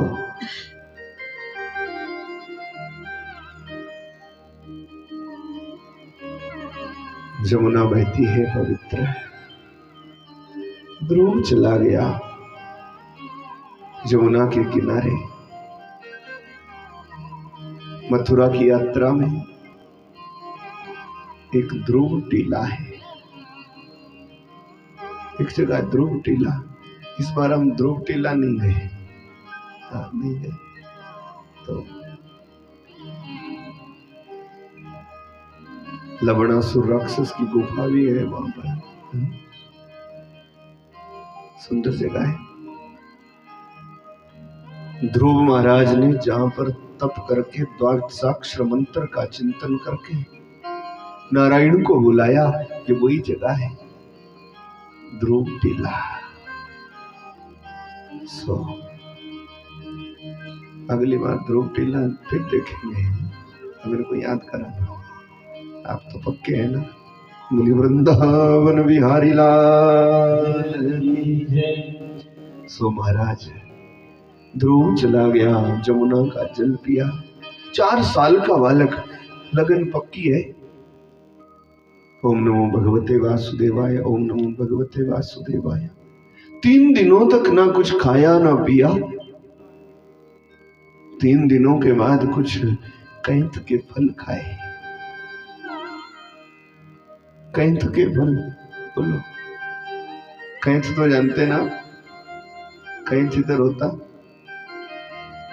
उसके फल कौन खाता? गाय भैंस को खिलाते ना, है कि? भाव ये है कि तप करने को संघर्ष करना पड़ता है भाई, और कुछ मिला नहीं। 3 दिनों तक मंत्र जपा और तब कैंथ के फल खाए, फिर संतुष्टि करी, बैठ गए। ओम नमो भगवते वासुदेवाय, ओम नमो भगवते वासुदेवाय, ओम नमो भगवते वासुदेवाय। 6 दिन और बिता दिए। 6 दिन के बाद सूखी घास चबाई थोड़ी, फिर देह को रखा।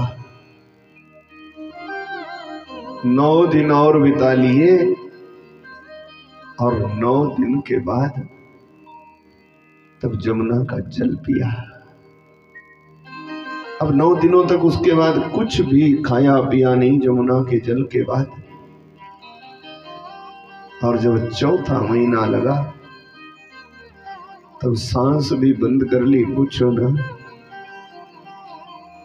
प्राणायाम की पद्धति है ना जो बताते कि सांस को अंदर खींच करके 1 मिनट को रोकते कि 1.5 को रोकते, फिर धीरे धीरे छोड़ना। ये प्राणायाम की पद्धति है और संत लोग इसी पद्धति से, इसी क्रिया से ना कई वर्षों तक सांस रोक के चढ़ा लेते ब्रह्मांड में और पड़े रहते।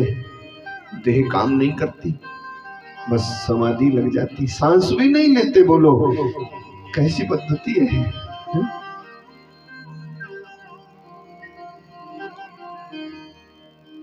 सो महाराज यह है योग, उसी को योग यज्ञ बोलते हैं, जो भगवान को पा लेता। शुरू में आपको सुनाया,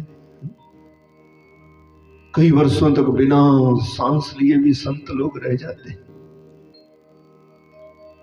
सांस रोक ली थी ध्रुव ने, एक पैर के अंगूठे पर खड़े हो गए और नमो भगवते तुभ्यं वासुदेवाय च धीमहि प्रद्युम्नाय अनिरुद्धाय नमः संकर्षणाय ते।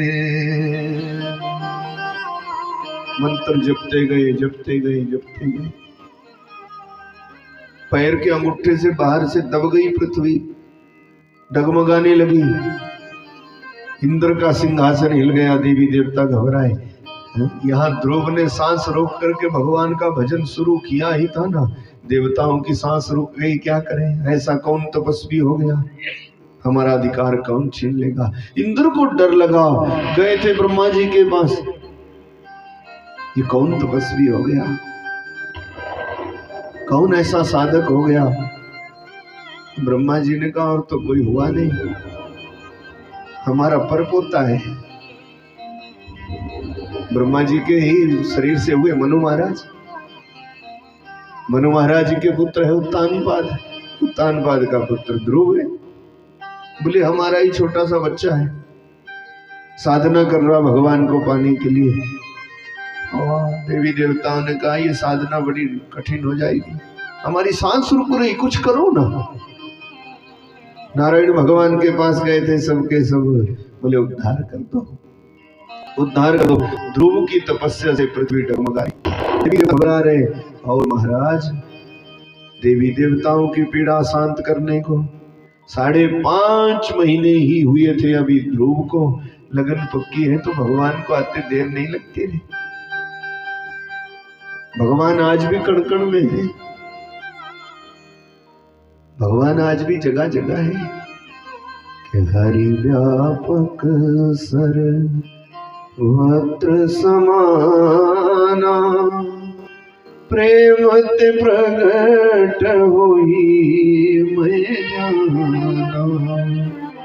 हरि व्यापक सर्वत्र समाना प्रेम ते प्रगट होई मैं जाना। हरि व्यापक सर्वत्र समाना प्रेम ते प्रगट होई मैं जाना।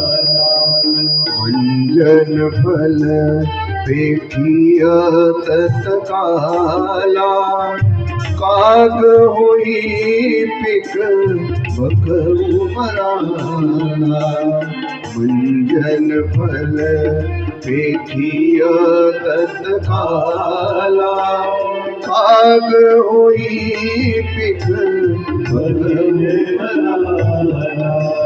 सीताराम सीताराम सीताराम सीताराम सीताराम सीताराम सीताराम सीताराम।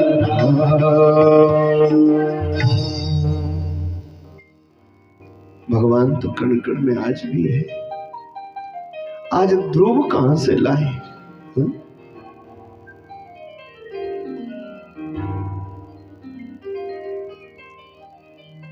कि सूर बने कमांगत फिरे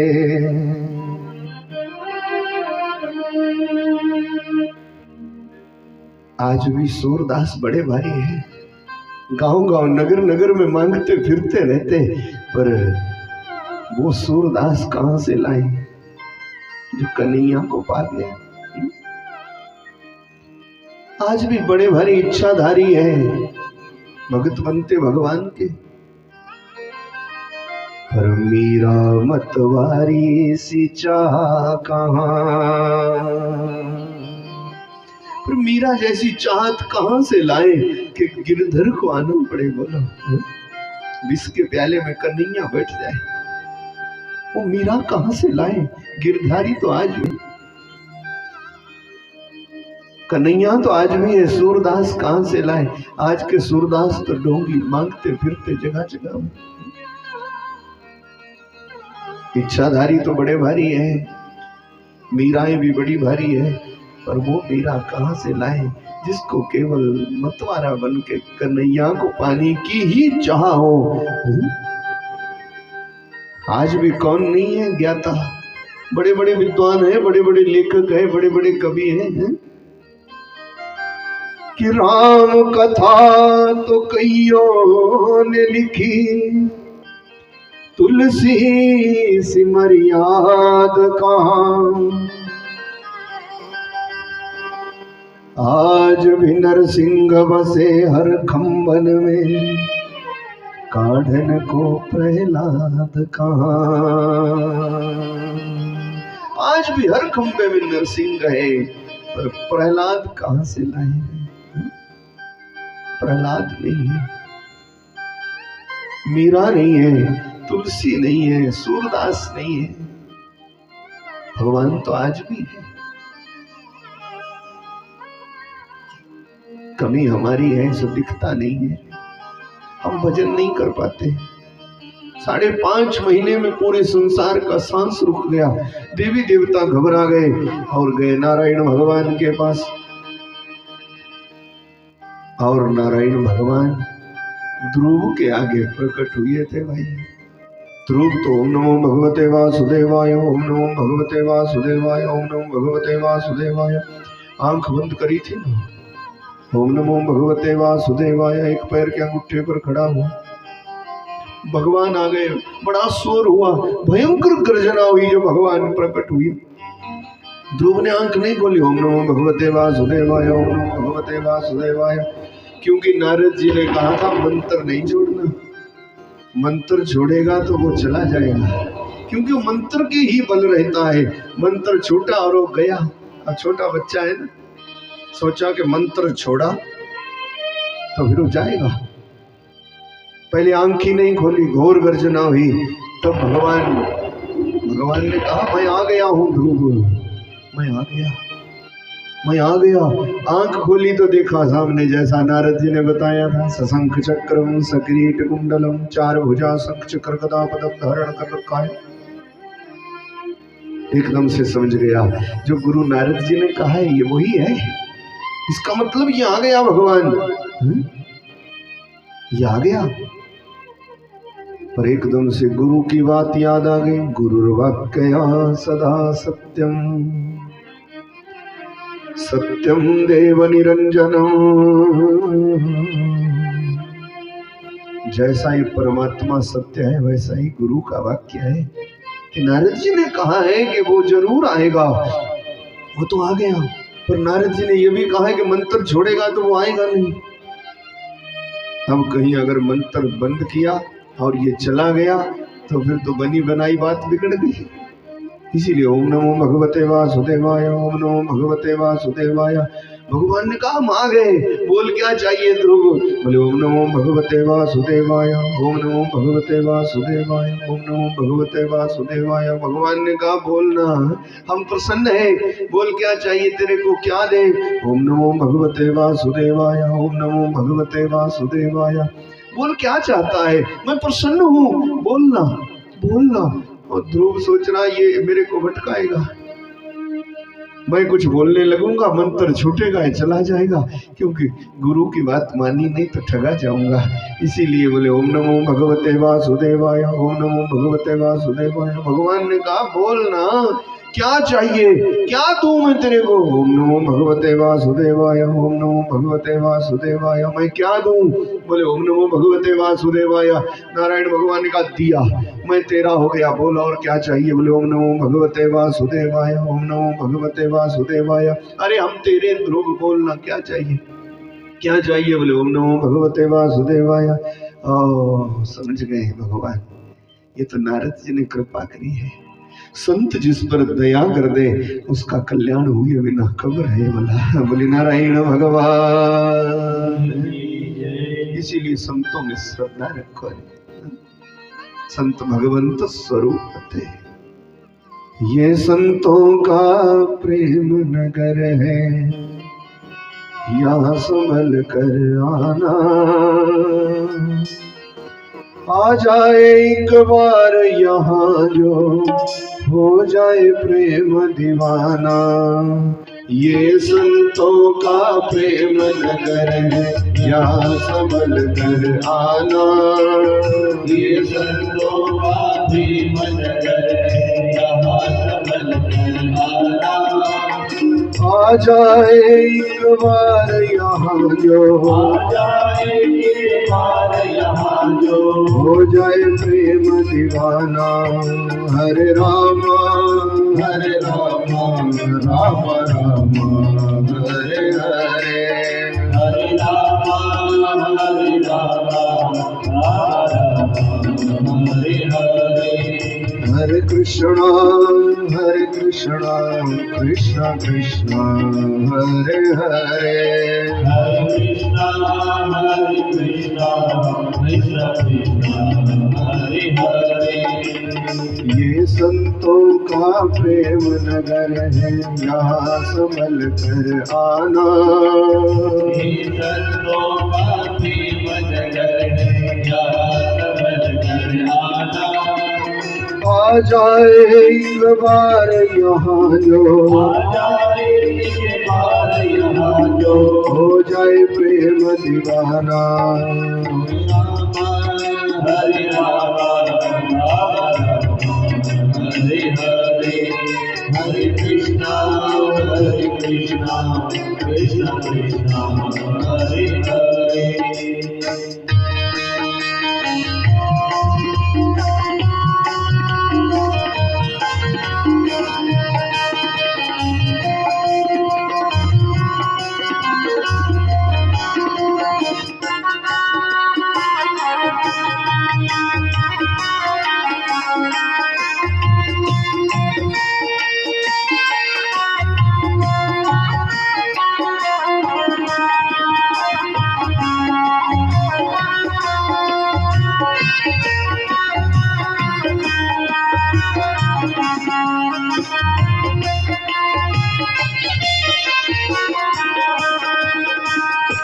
सवर से रंग यहाँ पर जन्म जन्म तक मन भीगे।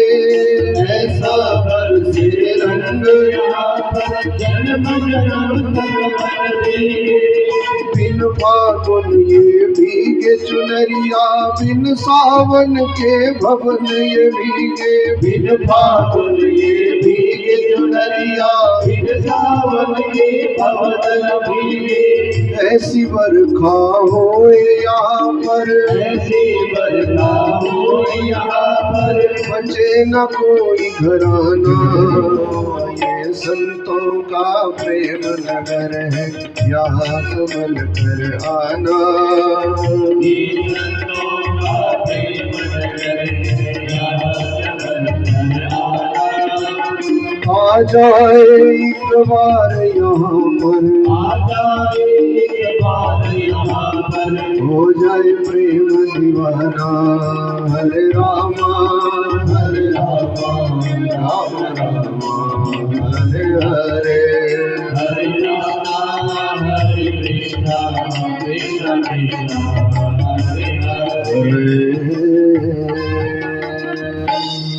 बोले वृंदावन बिहारी लाल। संत जिस पर दया कर दे उसको क्या पाने को रह जाए। महाराज नारायण भगवान ने कहा आ गए, क्या चाहिए बोल। बोले ओम नमो भगवते वासुदेवाय, ओम नमो भगवते वासुदेवाय। सो भी दिया यार, बोल और क्या चाहिए। ओम नमो भगवते वासुदेवाय। तब भगवान समझ गए ये तो कोरा है, मेरे अलावा कुछ भी नहीं जानता। भगवान की शरण चलना कोरे होकर के चला रे। भगवान को ये छल कपट, ये धोखाधड़ी, ये हमारी बेईमानी, ये घमंड, ये विद्या, ये साधना कि मैं इतना विद्वान, मैं इतना पढ़ा लिखा, ये भगवान को अच्छा नहीं लगता। भगवान के यहाँ चलो तो बिल्कुल कोरे होकर के। तो परमात्मा को आते देर नहीं लगती भाई, पूछो ना। भगवान ने सोच लिया है तो संत ने कृपा कर दी। कोरा है, मेरे अलावा कुछ भी नहीं जानता। भगवान ने कहा क्या दूं? बोले ओम नमो भगवते वासुदेवाय। सब दिया, मैं तेरा हो गया, बोल क्या चाहिए? ओम नमो भगवते वासुदेवाय। तब तो भगवान ने सोच लिया कोरा है, और अपना शंख वाला हाथ नारायण ने आगे किया था कि बालई कपोल स्पर्शई, और बालक के गाल के साथ छू गया भगवान का शंख। बोलो, जैसे ही भगवान के शंख का स्पर्श हुआ, ये ध्रुव तो पूछो ना, सब विद्याओं का ज्ञाता बन गया भाई, छूते ही। ये इस शंख में इतनी ताकत होती है। हम पहले भी कथा में कई बार बताए हैं कि विद्या में बालक कमजोर हो, पढ़ाई में कमजोर हो, हकलाता हो, तोतला बोलता हो, साफ आवाज नहीं निकलती, तो दक्षिणावर्ती शंख ला करके घर में रोज जल से भर दो ना, सुबह खाली पेट बच्चे को पिलाते जाओ, 3 महीने में असर हो जाता है। भाव श्रद्धा से करना पड़ता, बिल्कुल पक्का, विद्या बुद्धि जागृत हो जाती, बढ़िया चल पड़ता, और हकलाना तुतलाना ये सब बंद हो जाता है। ऐसी महिमा है। भगवान ने शंख से छू लिया ध्रुव का गाल, और सब विद्याओं में परिपूर्ण हो गया। अब बोलो, कोरे बनकर के कितना मजा है ना, विद्वान बनकर के खटका है, कहीं ना कहीं अड़चन है। तब तो एकदम से चिंता में पड़ गए थे ध्रुव, मैं भी कैसा भागा कि भगवान सामने आ गए और प्रणाम भी नहीं किया। बोलो, विद्वान होना कितना खतरनाक है। पहले कोरा था ना, ओम नमो भगवते वासुदेवाय, ओम नमो भगवते वासुदेवाय, सब विद्याओं का ज्ञाता हो गया भगवान के स्पर्श करते ही, और एकदम से सोचने लगा मैं भी कैसा मूर्ख हूं। आंखों से आंसुओं की धारा बह चली। सामने नारायण खड़े हैं, हाथ जोड़ लिए कि मैं मूर्ख कुछ समझ न पाया, आप ही जानो आपकी माया। राधे श्याम राधे श्याम राधे श्याम, श्याम राधे श्याम राधे श्याम राधे श्याम। मैं मूर्ख कुछ जान न पाया, आप ही जानो आपकी माया। राधे श्याम राधे श्याम राधे श्याम, श्याम राधे श्याम राधे श्याम राधे श्याम। दंडवत प्रणाम किया भगवान को, आंखों से आंसुओं की धारा बह चली। मैं कैसा मूर्ख हूँ कि मैं प्रणाम करने की भी मेरे को अक्ल नहीं थी। प्रभु आपने कितनी कृपा करी, आप फिर भी चले आए। भगवान ने कहा मैं प्रसन्न हूँ, बोल तेरे पर संत ने कृपा करी है, बोल क्या चाहिए तेरे को? पदवी चाहिए, ऐसी पदवी जो हमारे खानदान में आज तक किसी ने नहीं पाई। भगवान ने कहा जा तेरे को ऐसी पदवी दे। तो ध्रुव है और ध्रुव ही रहेगा। ध्रुव का मतलब है जो कभी डगमगाए ना, स्थिर है, जो पक्का है, जो माया का पर्दा हटाया ही था नारायण ने, और ध्रुव थर थर कांपने लगा पीपल के पत्ते की तरह। कहने लगा प्रभु किस माया में फंसा लिया मेरे को कि परमात्मा मिले और पदवी मांग ले, ये तो मूर्खता है। परमात्मा मिले और संग ना मांग करके कि मैं तेरा हो जाऊं, तेरे पास रहूं, ये ना मांग के पदवी मांग ली। मेरे जैसा मूर्ख कौन होएगा? प्रभु ये क्या माया दिखाई? भगवान ने कहा तेरे को पदवी मिलेगी, तू अमर हो जाएगा। 4 कल्प तक तेरी महिमा गाई जाएगी, कभी डगमगाएगा नहीं। दुनिया रहेगी तब तक तेरी कथा गाई जाएगी। बच्चा प्रसन्न हो गए भगवान। जैसे माया का पर्दा फिर डाला था ना, तो ध्रुव छोटे बच्चे की तरह फिर बन गए, फिर रोने लगे। वो कहने लगे अब आप तो चले जाएंगे ना, मेरा कौन ठिकाना होगा इस जंगल में, मैं घर वापस जाऊंगा, घर से आया हूं तो घर में पता नहीं अब कोई मानेगा कि नहीं मानेगा। छोटे बच्चे की तरह बिलख गए। भगवान की माया। भगवान ने कहा जा, जो दुनिया में भटकता रहे कि ये भी मेरा है, ये भी मेरा है, ये भी मेरा, क्या पता यहाँ मेरा कल्याण हो जाए, यहाँ मेरा ठिकाना लग जाए। वो तो दुनिया में उसको कोई माने कि ना माने ये भरोसा नहीं है ध्रुव।